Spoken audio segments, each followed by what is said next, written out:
ശ്രീ ഭുവനേശ്വരി ആസ്ട്രോവിഷനിലേക്ക് ഏവർക്കും സ്വാഗതം.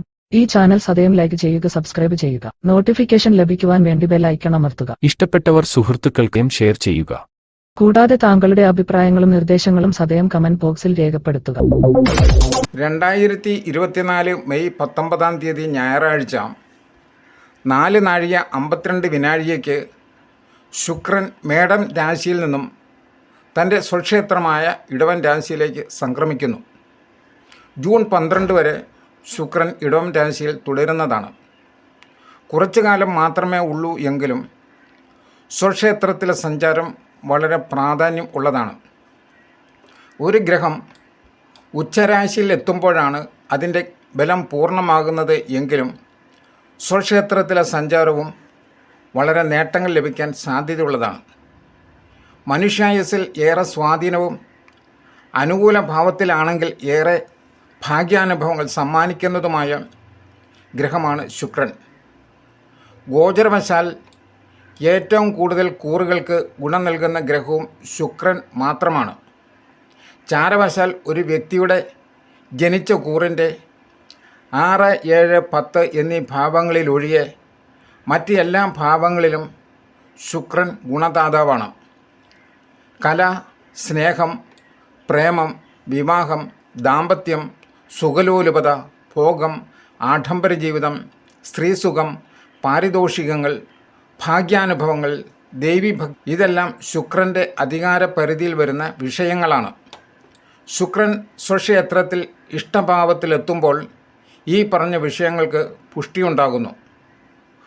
ഒരു വസന്തകാലത്തിലെ പൂന്തോട്ടം പോലെ ജീവിതം പൂത്തുലഞ്ഞ് പരിലസിക്കും. വ്യക്തിജീവിതത്തിൽ ഏറെ സ്വാധീനം ചെലുത്തുന്ന ശുക്രൻ ശരഭയോഗം, മഹാധന രാജയോഗം തുടങ്ങിയ യോഗങ്ങളും നൽകുന്നുണ്ട്. വ്യാഴവും ആദിത്യനും മെയ് 11 മുതൽ ബുധനും ശുക്രനോടൊപ്പം ഇടവത്തിൽ സഞ്ചരിക്കുന്നു.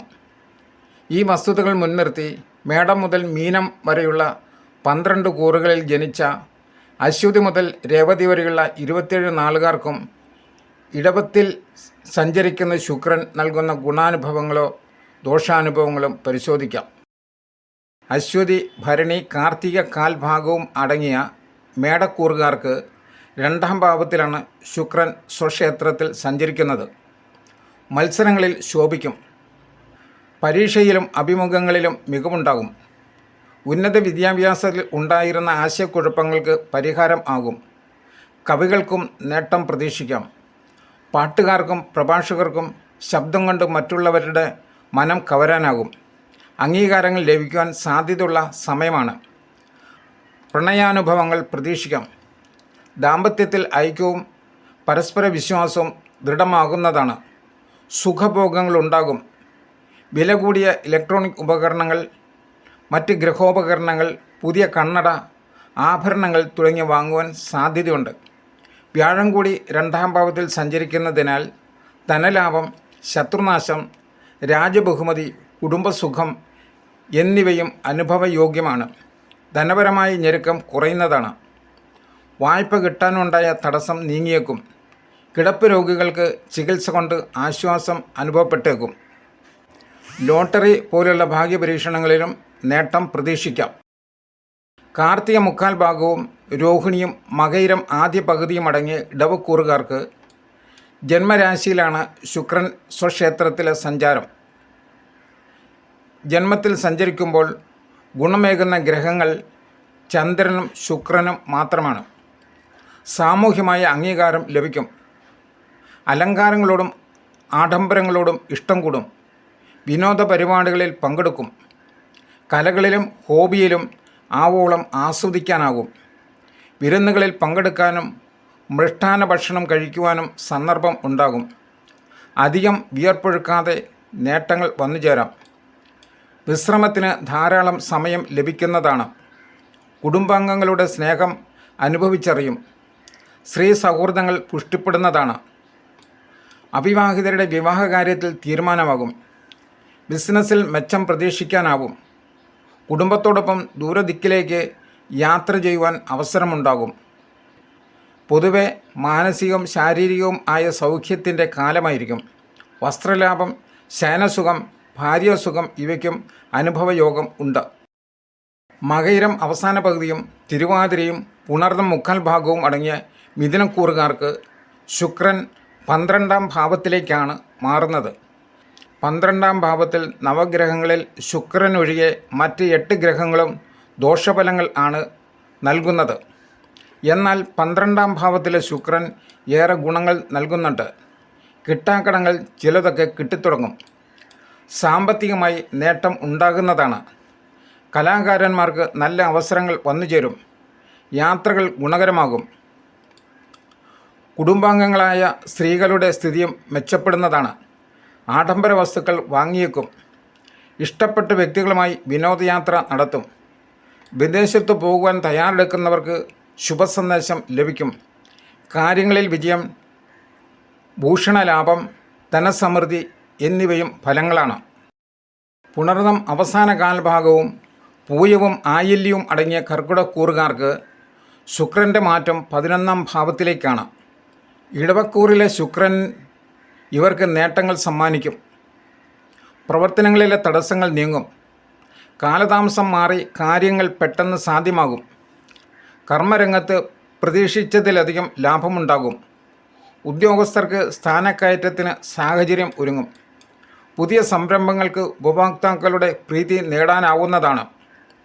വിശിഷ്ട വസ്തുക്കൾ പാരിതോഷികമായി ലഭിക്കും. പ്രണയികൾക്ക് വിവാഹ സാഫല്യം നേടാൻ കഴിയും. ദമ്പതിമാരുടെ പരസ്പര സ്നേഹം ദൃഢവും അഗാധവുമാകും. വിദേശ വ്യാപാരത്തിന് അനുമതി ലഭിക്കും.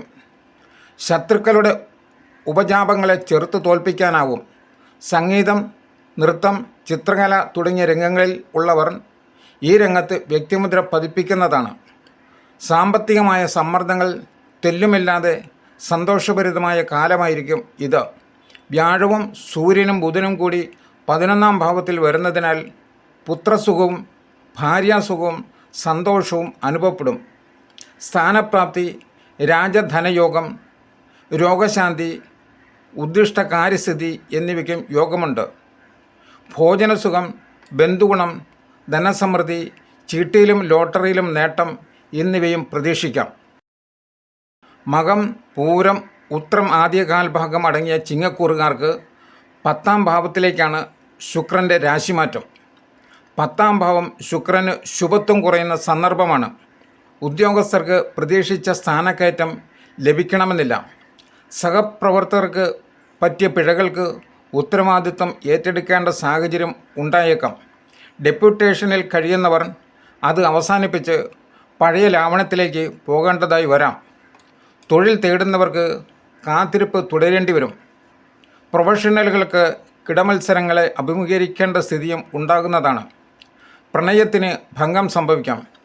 വിദ്യാർത്ഥികൾക്ക് പഠനത്തിൽ ഏകാഗ്രത കുറയുന്നതായി അനുഭവപ്പെടും. വീട് നിർമ്മാണത്തിന് തടസ്സങ്ങൾ നേരിടാം. വായ്പ കൃത്യമായി തിരിച്ചടയ്ക്കാൻ വിഷമിക്കുന്നതാണ്. സ്ത്രീകളുടെ പിന്തുണ ലഭിച്ചു എന്ന് വരില്ല. കുടുംബജീവിതത്തിൽ സൗഖ്യം കുറഞ്ഞേക്കാം. ആദിത്യനും ബുധനും കൂടി 10-ാം ഭാവത്തിൽ സഞ്ചരിക്കുന്നതിനാൽ ദേഹസുഖം, ഗ്രഹസുഖം, കർമ്മഗുണം മുതലായ ഗുണങ്ങളും അനുഭവപ്പെടാം. ഉത്രാടം മുക്കാൽ ഭാഗവും അത്തവും ചിത്തിര ആദ്യ പകുതിയും അടങ്ങിയ കന്നിക്കൂറുകാർക്ക് ശുക്രൻ ഭാഗ്യസ്ഥാനമായ 9-ാം ഭാവത്തിലേക്കാണ് പ്രവേശിക്കുന്നത്. ഭാഗ്യാനുഭവങ്ങൾ ഏറെ പ്രതീക്ഷിക്കാം. തൊഴിൽ രംഗം ഊർജ്ജസ്വലമാകും. വ്യക്തിജീവിതത്തിലെ അസംതൃപ്തികൾക്ക് പരിഹാരമാകും. ജീവിത പങ്കാളിയുടെ തൊഴിലിൽ ഒരു മുന്നേറ്റം ദൃശ്യമാകും. ചെറു സംരംഭങ്ങൾ വിപുലീകരിക്കും. സാമ്പത്തിക പങ്കാളിത്തം സ്വീകരിക്കും. സൗന്ദര്യവർദ്ധക വസ്തുക്കളുടെ വ്യാപാര വിപണന രംഗത്തുള്ളവർക്ക് നേട്ടം വർദ്ധിക്കും. പൈതൃക വസ്തുക്കൾ സംബന്ധിച്ച നിലവിലെ വ്യവഹാരത്തിൽ അനുകൂല തീരുമാനമുണ്ടാകും. പ്രതിഭാശാലികൾക്ക് നല്ല അവസരങ്ങൾ ലഭിക്കുന്നതാണ്. ഒപ്പം പുരസ്കാര സാധ്യതയും തള്ളിക്കളയാനാവില്ല. പ്രണയികൾക്ക് കുടുംബത്തിൻ്റെ പിന്തുണ പ്രതീക്ഷിക്കാം. മാനസികമായി ഒരു ഉണർവും ഉന്മേഷവും ഉണ്ടാകും. ലോട്ടറി പോലുള്ള ഭാഗ്യപരീക്ഷണങ്ങളിൽ നേട്ടം പ്രതീക്ഷിക്കാം. ധനലാഭം, ബന്ധുഗുണം, കുടുംബസുഖം എന്നിവയ്ക്കും യോഗമുണ്ട്. ചിത്തിര 2-ാം പകുതിയും ചോതിയും വിശാഖം മുക്കാൽ ഭാഗവും അടങ്ങിയ തുലാക്കൂറുകാർക്ക് 8-ാം ഭാവത്തിലാണ് ശുക്രൻ സ്വക്ഷേത്രം പ്രാപിച്ചിരിക്കുന്നത്. 2-ാം ഭാവത്തിലേക്ക് നോക്കുകയും ചെയ്യുന്നതിനാൽ ധനാഗമം പ്രതീക്ഷിക്കാം. കുടുംബജീവിതം സുഖകരവും സന്തുഷ്ടവും ആകും. വിദ്യാർത്ഥികൾക്ക് പഠനത്തിലും ഗവേഷണത്തിലും ശ്രദ്ധ പുലർത്താൻ കഴിയും. ഭോഗാനുഭവങ്ങൾ ഉണ്ടാകുന്നതാണ്. പഴയ കടം വീട്ടാൻ ചില പുതിയ വഴികൾ തെളിഞ്ഞു കിട്ടും. ആരംഭിച്ച ശേഷം മുടങ്ങിപ്പോയ കലാപ്രവർത്തനങ്ങൾ പൂർത്തീകരിക്കാൻ സന്ദർഭം വന്നു ചേരുന്നതാണ്. ഇഷ്ടജനങ്ങളെ അവിചാരിതമായി കണ്ടുമുട്ടും. വിവാഹാലോചനകൾക്ക് പുതിയ ഉണർവുണ്ടാകും. ഊഹക്കച്ചവടത്തിലും ലോട്ടറിയിലും ആദായം കൂടും. ദീർഘകാലാടിസ്ഥാനത്തിൽ ഗുണകരമായ ചില കരാറുകളിൽ പങ്കുചേരുന്നതാണ്. സ്ത്രീ സുഖവും സമ്പൽ സമൃദ്ധിയും പ്രതീക്ഷിക്കാം. വിശാഖം അവസാന കാൽഭാഗവും അനിഴവും തൃക്കേട്ടയും അടങ്ങിയ വൃശ്ചിക കൂറുകാർക്ക് ശുക്രൻ സ്വന്തം ക്ഷേത്രത്തിലേക്ക് എത്തുന്നത് 7-ാം ഭാവത്തിലാണ്. ഗോചരവശാൽ 7-ലെ ശുക്രൻ്റെ സഞ്ചാരം ശുഭകരമല്ല. പ്രണയത്തിൽ പരാജയത്തിനിടയുണ്ട്. ദാമ്പത്യത്തിലും അപസ്വരങ്ങൾ സാധ്യത കാണുന്നുണ്ട്. ജീവിത പങ്കാളിയുടെ ജോലിയിൽ പുരോഗതി കുറയും. കൂട്ടുകച്ചവടത്തിൽ നിന്നും പിൻവാങ്ങിയാലോ എന്ന് ആലോചന ഉണ്ടാകും. ബിസിനസ് സംബന്ധമായ യാത്രകൾ കൊണ്ട് നേട്ടങ്ങൾ ഉണ്ടാകണമെന്നില്ല. സമൂഹത്തിൻ്റെ അനിഷ്ടങ്ങൾക്ക് കാരണമാകും വിധമുള്ള പ്രവൃത്തികളിൽ ഏർപ്പെടാനിടയുണ്ട്.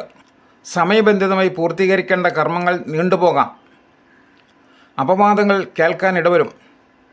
സാമ്പത്തിക ഇടപാടുകളിൽ വളരെ ശ്രദ്ധ വേണ്ട സമയമാണ്. വ്യാഴം കൂടി 7-ാം ഭാവത്തിൽ ഉള്ളതുകൊണ്ട് സ്ത്രീസുഖം, ഗൃഹസുഖം, സ്ഥാനലാഭം, ധനലാഭം എന്നീ ഗുണങ്ങളും പ്രതീക്ഷിക്കാം. മൂലം, പൂരാടം, ഉത്രാടം ആദ്യ കാൽഭാഗവും അടങ്ങിയ ധനുക്കൂറുകാർക്ക് 6-ാം ഭാവത്തിലാണ് ശുക്രൻ സഞ്ചരിക്കുന്നത്. ജനിച്ച കൂറിൻ്റെ 6-ാം ഭാവത്തിൽ സഞ്ചരിക്കുമ്പോഴും ശുക്രൻ ഗുണം ചെയ്യില്ല എന്ന് മാത്രമല്ല, ദോഷം ഉണ്ടാകുകയും ചെയ്യും. ആദിത്യനും ബുധനും കൂടി 6-ാം ഭാവത്തിൽ സഞ്ചരിക്കുന്നതിനാൽ ചില ഗുണാനുഭവങ്ങൾ കൂടി സിദ്ധിക്കും. ഇടപാടുകളിൽ സാമ്പത്തിക ലാഭം കുറഞ്ഞാലും തീരെ മോശം സ്ഥിതിയാവില്ല. ശത്രുക്കളുടെ പ്രവർത്തനത്തെ മുൻകൂട്ടി തിരിച്ചറിയാൻ സാധിക്കും. സ്വന്തം തൊഴിലിടത്തിൽ ചില അപസ്വരങ്ങൾ ഉയർന്നു വന്നേക്കാം.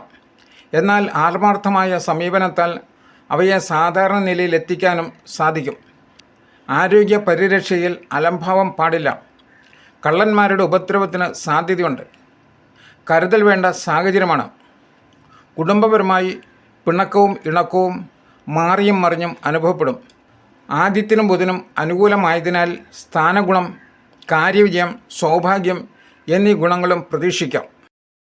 ഉത്രാടം 3/4 ഭാഗവും തിരുവോണവും അവിട്ടം ആധിപതിയും അടങ്ങിയ മകരക്കൂറുകാർക്ക് ശുക്രൻ 5-ാം ഭാവത്തിൽ സ്വക്ഷേത്രത്തിൽ സഞ്ചരിക്കുന്നത് അനുകൂല ഫലങ്ങൾ ലഭിക്കാൻ കാരണമാകും. പ്രണയികൾക്ക് വീട്ടുകാരുടെ അംഗീകാരം ലഭിക്കും. സന്താന ജന്മത്താൽ കുടുംബത്തിൽ വലിയ സന്തോഷം വന്നെത്തുന്നതാണ്. സന്താനങ്ങളെ സംബന്ധിച്ച കാര്യങ്ങളിൽ ചില നല്ല തീരുമാനങ്ങൾ കൈക്കൊള്ളാനാവും. ഭാവനാശാലികളായ എഴുത്തുകാർക്കും കലാകാരന്മാർക്കും അവരുടെ സൃഷ്ടികളിൽ മുഴുകാൻ വേണ്ട സാഹചര്യങ്ങൾ ഒരുങ്ങും. ഗൃഹത്തിലെ സ്ത്രീകൾക്ക് മനസ്സമാധാനവും ഉയർച്ചയും പ്രതീക്ഷിക്കാം. വ്യാപാരത്തിൽ ഉയർച്ച അനുഭവപ്പെടും. ഈശ്വര സമർപ്പണം മുടങ്ങാതെ നടക്കും. സാമ്പത്തിക ഞെരുക്കത്തിന് അയവ് വരുന്നതാണ്. അപ്രതീക്ഷിത പാരിതോഷികങ്ങൾ, ഭാഗ്യപുഷ്ടി, ലോട്ടറിയിൽ ലാഭം എന്നിവയ്ക്ക് സാധ്യതയുണ്ട്. വ്യാഴം കൂടി 5-ാം ഭാവത്തിൽ സഞ്ചരിക്കുന്നതിനാൽ ഭാഗ്യസിദ്ധി വേഗത്തിലാകും. അവിട്ടം അവസാന പകുതിയും ചതയും പൂരുരുട്ടാതി 3/4 ഭാഗവും അടങ്ങിയ കുംഭക്കൂറുകാർക്ക് ശുക്രൻ്റെ സ്വക്ഷേത്രത്തിലെ സഞ്ചാരം 4-ാം ഭാവത്തിലാണ്. വൈകാരിക വിഷയങ്ങൾ പലതും 4-ാം ഭാവവുമായി ബന്ധപ്പെടുന്നു. മനസ്സിനെ അലട്ടിക്കൊണ്ടിരുന്ന വിഷയങ്ങളിൽ സമാധാനം തിരികെ ലഭിക്കും. സുഹൃത്തുക്കളിൽ നിന്നും ബന്ധുക്കളിൽ നിന്നും ശക്തമായ പിന്തുണ കൈവരുന്നതാണ്. പൊതുവെ ഗുണാനുഭവങ്ങൾ വർദ്ധിക്കുന്ന കാലഘട്ടമാണ്. മാതാവിൻ്റെ ആരോഗ്യകാര്യത്തിൽ ഗുണകരമായ മാറ്റം പ്രതീക്ഷിക്കാം. ഗ്രഹാന്തരീക്ഷം മെച്ചപ്പെടും. വീടിൻ്റെ നവീകരണം പൂർത്തിയാക്കുന്നതാണ്. വാഹനം വാങ്ങുവാൻ ആഗ്രഹിക്കുന്നവർക്ക് അതിനവസരം വന്നുചേരും. വളർത്തുമൃഗങ്ങളെയോ പക്ഷികളെയോ വാങ്ങാനിടയുണ്ട്. പൂരുരുട്ടാതി അവസാന കാൽഭാഗവും ഉത്രട്ടാതിയും രേവതിയും അടങ്ങിയ മീനക്കൂറുകാർക്ക് ശുക്രൻ സ്വക്ഷേത്രത്തിൽ 3-ാം ഭാവത്തിൽ സഞ്ചരിക്കുന്നു. 3-ാം ഭാവം മുഖ്യമായിട്ടും സഹോദര ഭാവമാണ്. പിണക്കത്തിൽ കഴിയുന്ന ഉറ്റവർ വീണ്ടും ഇണക്കത്തിലാകും. വസ്തുവിന്മേലുള്ള തർക്കം പരിഹരിക്കപ്പെടും. സാഹസിക മത്സരങ്ങളിൽ നിന്നും പിന്തിരിയുന്നതാണ്. ഭാഗ്യാനുഭവങ്ങൾ പ്രതീക്ഷിക്കാം. പിതാവിൻ്റെ ജോലിയിൽ ഉയർച്ചയുണ്ടാകും. ജീവകാരുണ്യ പ്രവർത്തനത്തിൽ മുഴുകുവാനുള്ള അവസരം സംജാതമാകും. കലാകാരന്മാരെ പരിചയപ്പെടാൻ അവസരം ലഭിക്കും. സ്വതന്ത്രമായ നിലപാടുകൾക്ക് സമൂഹത്തിലെ സ്ത്രീകളുടെ ആദരം സിദ്ധിക്കുന്നതാണ്. പാരിതോഷികങ്ങളും പുരസ്കാരങ്ങളും ലഭിക്കാനിടയുണ്ട്. കൃഷികാര്യങ്ങളിൽ കുറച്ചൊക്കെ നേട്ടം ഉണ്ടാകും. ശ്രീ ഭുവനേശ്വരി ആസ്ട്രോവിഷന്റെ ഈ ജ്യോതിഷ പ്രവചനം മുഴുവൻ സമയവും ശ്രദ്ധിച്ചിരുന്ന നിങ്ങൾക്കോരോരുത്തർക്കും ഞങ്ങളുടെ നന്ദി. തുടർന്നും ഇവ ലഭിക്കുവാനായി സദയം സബ്സ്ക്രൈബ് ചെയ്യും.